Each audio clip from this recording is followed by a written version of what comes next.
आइए जल्दी से वचन की ओर जाते हैं। मरकुस रचित सुसमाचार 5वां अध्याय उसका 25। मरकुस मार्क चैप्टर 5 वर्स 25। बहुत ही जाना माना ये यीशु के समय हुई एक घटना है। ये एक स्त्री के बारे में है। आज डॉक्टर सिरवानी ने एक गवाही दी कि उस व्यक्ति को पैरालिसिस था और प्रभु ने उसे ठीक किया। वैसे ही एक बीमारी ये एक स्त्री को था, और एक स्त्री जिसको जिसको जिसको क्या लिखा है, 12 वर्ष से लहू बहने का रोग था। कितने साल? 12 साल। 12 ईयर्स। समझ रहे हो कितने साल होते हैं? 12 साल। अभी क्या है, जिसको पीड़ा होती है ना, उससे पूछो कि 12 घंटे क्या होते हैं। ये औरत को 12 साल से तकलीफ था। मेरे को हर साल सर्दियों के सीजन में खांसी हो जाता है। हर साल थोड़ा चलता है, 10-15 दिन, 20 दिन, महीना महीना चलता है, और बहुत ही पेनफुल है यार। मैं सोचता हूं क्या है यार ये सब, इतना मेरे को फ्रस्ट्रेशन आ जाता है। थोड़ा बोलो ऐसे खांसी आ जाता है। बहुत ही मेरे को दिक्कत रहती है। कभी कभी तो बहुत गुस्सा आ जाता है अपने ऊपर, यार क्या है ये। मेरा पूरा ऐसा लगता है कि एनर्जी चला गया है। मैं ये सोच रहा था कि ये औरत को कितने साल थे? 12 साल से। मैं सोचू इतना जबरदस्त है।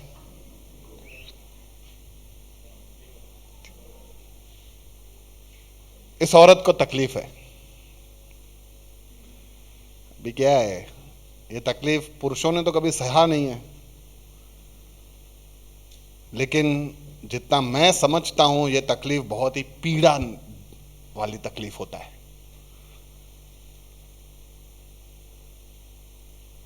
पिछले कुछ समय में तो मैं बहुत सी चीजें इस तकलीफ के बारे में जान गया। मूड स्विंग्स, कभी भी लोग गुस्से में आ जाते हैं, कभी भी लोग शांत, अचानक से सब सही चलता है, रोने का मूड करता है। मूड स्विंग्स होते हैं। किसी के हाथ पैर फूल जाते हैं, बिल्कुल एनर्जी लेस, कुछ काम करने की इच्छा नहीं होती और फिर भी काम करने का। हाँ, मैं वो तकलीफ के बारे में नहीं, मैं वो पीड़ा जिससे वो औरत गुजर रही थी, मैं उसके बारे में बात कर रहा हूं।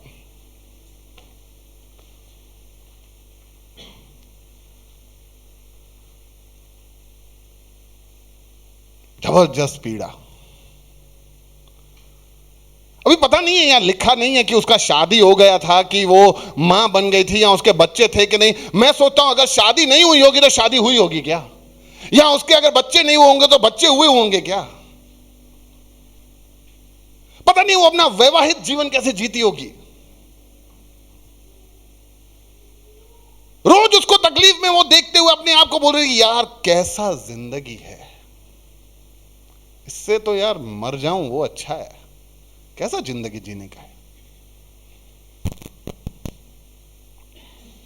जिंदगी बर्बाद हो गया है, और उस बर्बादी के ऊपर एक और बर्बादी। अगला वचन, उसको रोग तो था 12 साल से, और जिसने उसे बहुत से वैद्यों से बड़ा दुख उठाया और अपना सब माल व्यय करने पर भी कुछ लाभ न उठाया, परंतु और भी रोगी होती गई। माय गॉड, एक तो बीमारी, ऊपर से इलाज नहीं, ऊपर से जो उसने कमा के रखा था सब चीजें उसने गवा दी डॉक्टरों के पीछे।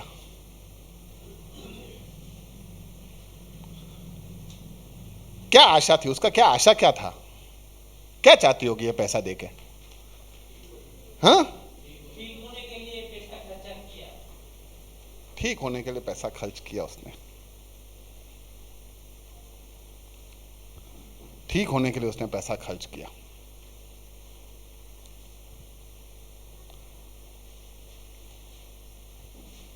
ऐसा ही कोई बीमारी हमको है? नहीं भैया, ऐसा कोई बीमारी नहीं है। अरे है, आज पूरा मनुष्य जाति एक ऐसी ही बीमारी से लड़ रहा है, और वो बीमारी का नाम है पाप, जिसके पीछे वो बहुत खर्च कर रहा है, जिसके पीछे वो बहुत तड़प रहा है। उसने बहुत से चीजों पे, बहुत से वैद्यों पे, बहुत सी जगहों पे उसने अपना सब चीज खर्च किया है। भैया मुझे इससे छुटकारा दो, मुझे इस व्यसन से छुटकारा चाहिए, मुझे इस पीड़ा से छुटकारा चाहिए, लेकिन सब बर्बाद।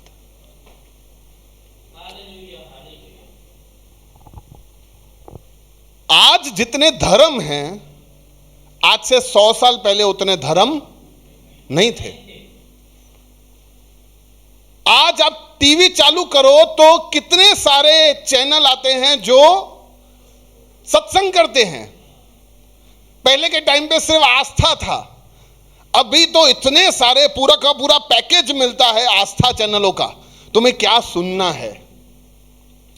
और ये धर्म ऐसा दावा करता है कि हम पाप को मिटाने का कोशिश करते हैं। लेकिन मुझे ये बताओ, पहले पाप ज्यादा था कि अभी पाप ज्यादा है? पहले धर्म ज्यादा थे कि अभी धर्म ज्यादा है? यानी धर्म कभी भी पाप को मिटाने में सक्षम नहीं रहा है। वो सिर्फ अपना वजूद बढ़ाता जा रहा है, लेकिन पाप को मिटाने के लिए वो सक्षम नहीं है। कितने सारे लोगों का गवाही मैंने सुना है, भैया सब मैंने दिया था, सब दिया मैंने। वो आपको एहसास दिला सकता है। आज के प्रचार में हमने सुना ना कि हम एहसास, अच्छे मोटिवेशनल स्पीकर्स के पास जाके हम बदल सकते हैं। सबसे सुंदर बात लगा था, लेकिन भर नहीं सकते। भरने के लिए प्रभु ही चाहिए। मेरी जिंदगी में मैं बहुत सारी जगह पे अपने आप को भरने का कोशिश किया था, लेकिन न बदल सका न भर सका। जिस दिन यीशु के साथ मुठभेड़ हुआ ना, मैं बदल भी गया और भर भी गया। हालेलुया। ये औरत का सबसे ज्यादा अच्छा बात जो मुझे लगा ना, वो ये था कि औरत को एहसास हो गया कि वो बीमार है। उसको एहसास हो गया कि वो बीमार है, इसीलिए उसने सोचा कि मुझे अब चंगाई चाहिए। प्रियो, हमें एहसास ही नहीं होता कि मैं पापी हूं। जहां भी जाता हूं शायद लोग बोलते हैं, यार भला व्यक्ति। अरे मेरे से पूछ, भला व्यक्ति मैं कैसे हूं? एहसास ही नहीं है। दुनिया जब तारीफ करता है तो लगता है कि यार मैं इतना अच्छा हूं। हाँ यार, अच्छा ही होऊंगा, खामखा ऐसा लगता। हमें पता है कि हम कौन हैं। आज के संदेश में हमने ये भी सुना ना कि जरूरी है कि हमने बुरे से बुरा पाप किया हो, जाके हम कबूल करें। बहुत जरूरी है। ये औरत को ये एहसास हो गया कि यार मैं बहुत बीमार हूं, और उसको ये भी एहसास हो गया कि ये नॉर्मल नहीं है। ये सोच सकती थी ये तो नॉर्मल है, सबको होता है। अरे नहीं भाई, ये नॉर्मल नहीं है, ये नॉर्मल नहीं है। हम बहुत बार पाप को ऐसे लेते हैं कि नॉर्मल है, सब नॉर्मल है, सब तो कर रहे हैं। कौन है ऐसा जो पोर्नोग्राफी नहीं देखता? अरे पति और पत्नी मिलकर पोर्नोग्राफी देख रहे हैं तो उसमें क्या नुकसान है? अरे ठंड से बचने के लिए विस्की का छोटा पैग ले रहा हूं तो क्या नुकसान है? अरे भैया आप क्या चाहते हो, मुझे कब्जी हो जाए? अरे सुबह मैं लेता नहीं हूं ना तंबाकू तो फ्रेश नहीं होने पाता हूं। ये नॉर्मल अपने आप को एहसास दिलाने का बात है, लेकिन ये औरत समझ गई कि ये नॉर्मल नहीं है। सबको होता है, सब करते हैं, इसका मतलब ये नहीं कि वो नॉर्मल है। एक ऐसी बीमारी बहुत अच्छा लगा जब उसने ये सोचा कि यार कुछ तो करना पड़ेगा, कुछ तो करना पड़ेगा। कितने लोग पापी हैं? हम में से कितने लोग पापी हैं? कितने लोग पापी हैं? सब पापी हैं। बाइबल कहता है कि कोई भी पाप रहित नहीं है। हर मनुष्य पापी है, हर मनुष्य पापी है। देखो ये पाप के बारे में सिर्फ जान जाना, या हाँ यार भैया मेरे को लगता तो है मैं गलत हूं, लगता है मुझे मैं गलत हूं, वो लगता है से कुछ काम नहीं होगा। राम भाई सुन रहे ना? लगता है मैं पापी हूं, अरे लगता है से कुछ काम नहीं होगा। हाँ भैया मुझे पता है मैं पापी हूं, उससे भी काम नहीं होगा। क्योंकि बहुत सारे लोग यही सोच के, हाँ मुझे पता है भैया दारू गलत है पर क्या करूं, नहीं छूटता, पीना तो पड़ेगा। हाँ भैया मुझे पता है कि तंबाकू गलत है, क्या करूं पर नहीं छूटता है, करना तो पड़ेगा। पर भैया वो मेरा चीटिंग करे और मैं चुप करके देखता रहूं, पागल समझाए का?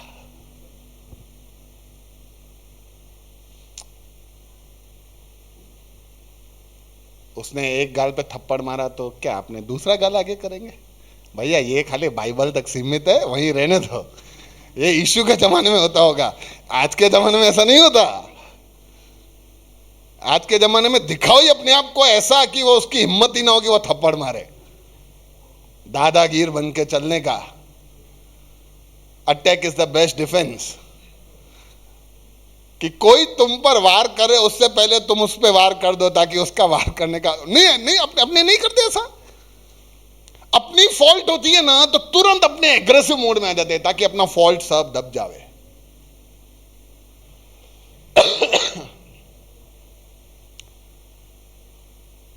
लेकिन ये औरत का ये बात मुझे सबसे ज्यादा पसंद है कि उसको पता चल गया कि वो बीमार है। देखो जब तक हम लोगों को एहसास नहीं होगा ना कि अपने बीमार हैं, हम डॉक्टर के पास नहीं जाएंगे। अब ऐसे ही आराम से घर पे बैठे हो, मस्त एसी चल रहा है, आहा मजे से आप आराम से हो। अचानक से शाम को उठ के चाय वाय पी के आप निकले, आपकी वाइफ ने पूछा कहाँ जा रहे हो? मैं डॉक्टर के पास होने जा रहा हूँ। क्यों? ऐसे ही सोच रहा हूँ डॉक्टर के पास होके आऊं।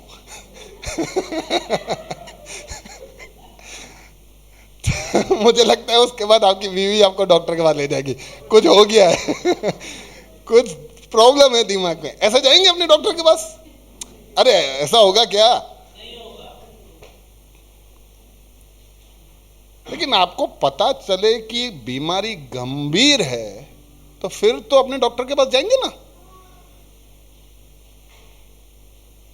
ठीक है मेरे को बहुत खांसी हो रहा है, ठीक है तो मैं मेडिकल वाले के पास जाके दवाई लेके आया, खांसी बढ़ता गया, तो मुझे मेरे के लिए दोस्त ने बोला कि एक्सरे करा ले, तो मैंने एक्सरे करवाया। एक्सरे कराने के बाद पता चला, वो एक्सरे वाले भाई ने बोला कि भैया आपके सारे लंग्स डैमेज हो गए, आपके अंदर लंग्स डैमेज हो गए, उसके अंदर पानी भी भर गया है, मुझे लगता है आपको टीबी है। अच्छा ऐसा है क्या? वांदा नहीं, मेडिकल वाले के पास गया, भैया थोड़ा अंदर पानी का टेबलेट दे दो ना। ऐसा करेंगे क्या? नहीं करेंगे। यहाँ मेडिकल वाले के पास जाके आयोडेक्स लेके रात को इधर, हाँ अच्छा लग रहा है मस्त, रात को अच्छा नींद आया, ऐसा करेंगे? क्या करेंगे? तुरंत आपका राम भाई आप क्या करोगे? डॉक्टर के पास जाना पड़ेगा। भैया ये लो रिपोर्ट, भैया गंभीर प्रॉब्लम लग रहा है, आप मेरे को ठीक करो यार, मेरे को प्रॉब्लम बड़ा हो गया है। ये औरत ने स्टार्टिंग में 1 आध साल उसने ऐसा ही निकाला होगा, लेकिन उसके बाद इसको पता चल गया कि प्रॉब्लम नॉर्मल नहीं है, प्रॉब्लम बड़ा ही गंभीर है। इसीलिए मैंने तो मेरे 25 साल ऐसे ही निकाल दिए। जब मैं पाप में था मुझे लगा सब कुछ नॉर्मल है, सब तो करते हैं, सारी दुनिया करता है तो मैं भी कर रहा हूं, तो उसमें क्या प्रॉब्लम? लेकिन जब मुझे पता चला कि ये प्रॉब्लम नॉर्मल नहीं, प्रॉब्लम गंभीर है, मेजर प्रॉब्लम है, तब मैं डॉक्टर के पास गया। डॉक्टर शेरवानी नहीं, डॉक्टर यीशु, डॉक्टर आमेन। क्योंकि यहां पृथ्वी के डॉक्टर हमारा शरीर का इलाज कर सकते हैं, लेकिन पाप हमारी आत्मा में बीमारी है और वो एक आत्मा परमेश्वर वो ही उसको ठीक कर सकता है। आमीन। बहुत सारे लोग पापों को धोने के लिए कहीं पे जाके डुबकी लगाते हैं। हेलो, पाप करता कौन है? पाप करता कौन है? शरीर। पाप करता कौन है? उससे पहले पाप होता कहां है? आत्मा में। होता कहां है? समझाता हूं। चोरी करने जब अपने जाते हैं, ठीक है, तो पहले चोरी कहां होता है? पहले हम सोचता है ना चोर की, मैं इधर जाऊंगा, ऐसे करूंगा, वैसे करूंगा। इसीलिए यीशु ने कहा कि तुम सुन चुके हो कि व्यभिचार न करना, यानी पहले तुम सुन चुके हो कि किसी पराई स्त्री के साथ रिश्ता मत रखना, गलत संबंध मत रखना, तुम सुन चुके हो। लेकिन मैं कहता हूं कि यदि तुमने मन में उसको विचारा भी, हेलो, यहां से कोई स्त्री जा रही हो, तुमने मन में देख लिया, यार काश ये बाकी आपने जो भी सोचा पद गया। ये बिल्कुल अभी अपना क्या ब्रेन है ना, अपना समझ, अपना समाज, अपना संस्कृति, अपना दोस्त, अपना कल्चर, अपने सब अड़ोस पड़ोस में ये सिखाते ही नहीं है कि ये करना गलत है। बोलते नहीं ये तो नॉर्मल है ना, सब देखते हैं। अरे भैया ऐसे मजाक में देख रहा हूं, अरे ऐसे मैं हूं नहीं, ऐसे देखता हूं। अरे तुम्हारा बीवी करे तो तुम अलाउ करोगे क्या? ना भैया वो कैसे कर सकता है, तो तुम कर सकते हो। नहीं, अजीब है यार ये पूरा दुनिया, अजीब है दुनिया जी। पाप हमारी आत्मा को नाश कर देता है, इसीलिए डुबकी लगाने से शरीर साफ होता है, आत्मा नहीं। जब हम उस यीशु में डुबकी लगाते हैं ना, तब हमारा आत्मा साफ हो जाता है। हालेलुया। ये औरत सब डॉक्टरों के पास गई, मैंने भी, मेरे को ऐसा बहुत रिलेटेबल लगा। बीमारी अलग थी, लेकिन बहुत एक दूसरे से मिलता जुलता था। ये भी बहुत डॉक्टरों के पास गए, मैं भी बहुत सारे डॉक्टरों के पास गया था, लेकिन चंगाई यीशु से मिला। हालेलुया।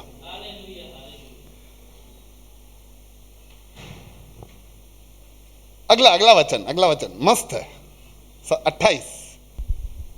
क्योंकि वह कहती थी यदि मैं उसके, नहीं 27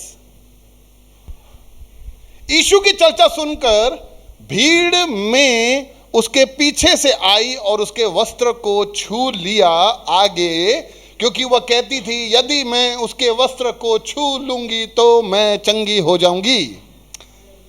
मुझे एक बात बताओ, 12 साल से वो डॉक्टर्स के पास जाती थी, 12 साल से वो डॉक्टर का ट्रीटमेंट करती थी, वो ठीक नहीं हो पाई। अब उसको एहसास हो गया कि मैं यीशु के पीछे जाऊंगी, उसके वस्त्र को छू लूंगी तो मैं ठीक हो जाऊंगी। कैसे?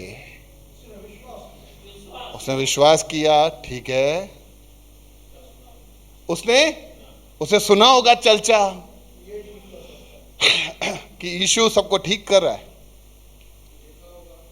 उसे देखा होगा कुछ लोगों को कि यीशु अंधों की आंखें दे रहा है, लंगड़े चल रहे हैं, बहरे सुन रहे हैं, अंधे देख रहे हैं। तो मेरा तो प्रॉब्लम यार उन सब से गंभीर नहीं है, मैं भी ठीक हो जाऊंगी।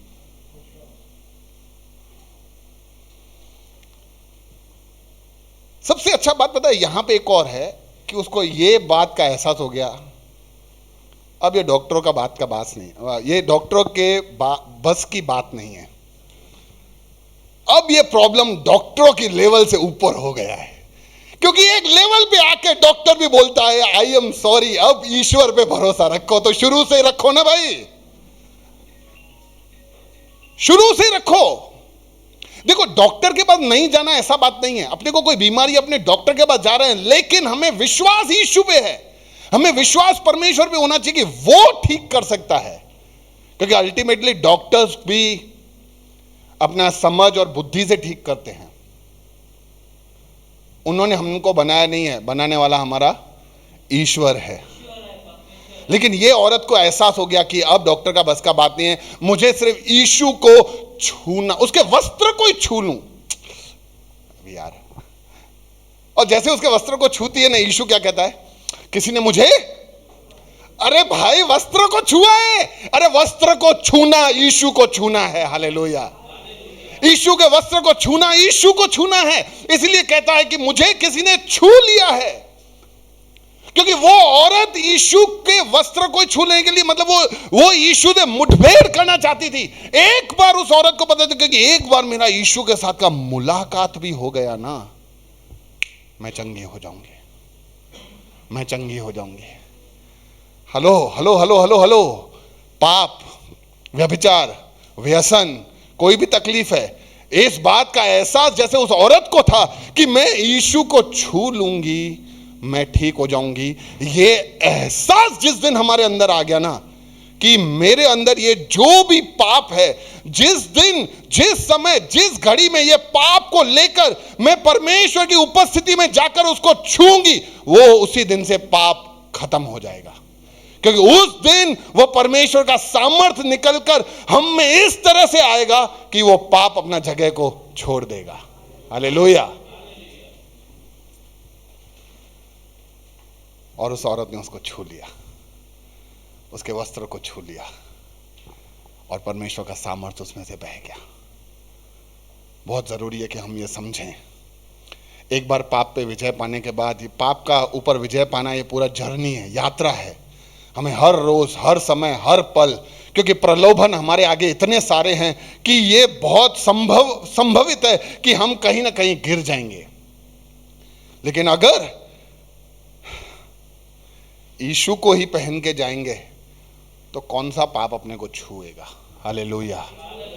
जब हम यीशु को पहन के जाएंगे, वो औरत ने यीशु को छू लिया और उसका रोग ठीक हो गया। आज हेलो चर्च, आज हम कौन सी प्रॉब्लम, पाप सबसे बड़ा प्रॉब्लम है। आज हमें यह बात का एहसास होना चाहिए, अगर हम कोई पाप से गुजर रहे हैं, हमें सिर्फ यीशु को छूने का जरूरत है। एक आखिरी बात बोल के मैं खत्म करता हूं, नेक्स्ट।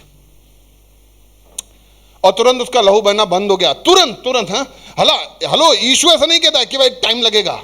परमेश्वर के लिए कोई टाइम महत्व नहीं करता। तुम जिस दिन अपना दिल लेके जाओगे, ऐसा नहीं बोलेगा यीशु रोज लेके आ, ऑन द स्पॉट, मैंने बनाया, मेरे को पता है ठीक कैसे करने का है। नेक्स्ट। उसके चेलों ने कहा कि तू देखता है कि भीड़ में से, यीशु ने तुरंत अपने मन में जान लिया कि उससे सामर्थ निकली है, और उसने भीड़ में से फिर से पूछा कि मेरे वस्त्र को किसने छुआ। उसने चेलों से उससे कहा कि तू देखता है कि भीड़ तुझ पे घिरी है। नेक्स्ट। तब उसने कहा कि चारों ओर दृष्टि की। नेक्स्ट। तब वो स्त्री ये जानकर कि मेरी कैसी चंगाई हुई है, भलाई हुई है, डरती और कांपती हुई और उसके पांवों पर गिरकर उससे सब कह दिया। नेक्स्ट। ये तब यीशु ने उससे कहा, पुत्री, क्या कहा, परमेश्वर के हम दुश्मन क्यों ना हो, एक पाप ही है जो परमेश्वर को हमसे, उसके संतान से दूर कर देता है। लेकिन जिस दिन ये पाप को हम परमेश्वर के पास लेके आते हैं और परमेश्वर उसको साइड कर देता है ना, वो रिश्ता जो टूट गया था ना, वापस जुड़ जाता है। अनजान थी वो, लेकिन यीशु ने उसको कहा, बेटी, वो रिश्ते में उसको वापस लेके आया। हालेलुया। आज विश्वासी हो, अविश्वासी हो, गैर विश्वासी हो, जानता हो, नहीं जानता हो, जिस दिन भी हमारे अंदर पाप है ना, हम महसूस कर लेंगे कि मेरा पिता मुझसे दूर है, और जिस दिन हम वो पाप को लेके वो पिता के पास जाएंगे, वो उसको दूर करेगा ना, वो रिस्टोरेशन, वो वापस परमेश्वर के साथ हमारा रिश्ता जोड़ देगा। और वो हमें कहेगा बेटी, वो हमें कहेगा बेटे, कब से इंतजार कर रहा था, तू तो मजे ले रहा था इसमें, कब से मैं इंतजार कर रहा कि तू कब लेके आएगा। खैर आज आया है, आज ही इसको निपटाते हैं, आजा वापस रिश्ते में लेके आते हैं। Hallelujah.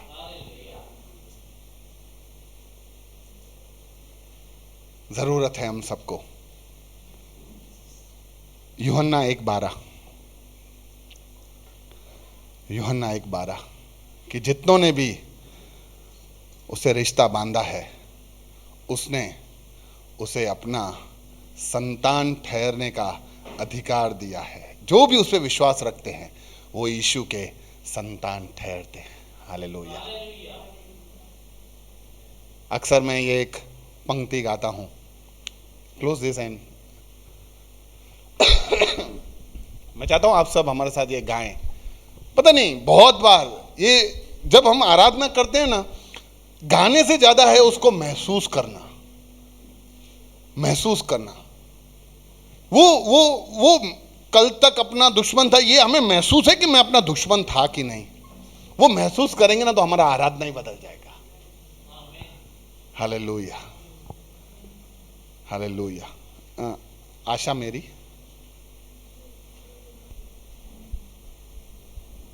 Second paragraph, click it.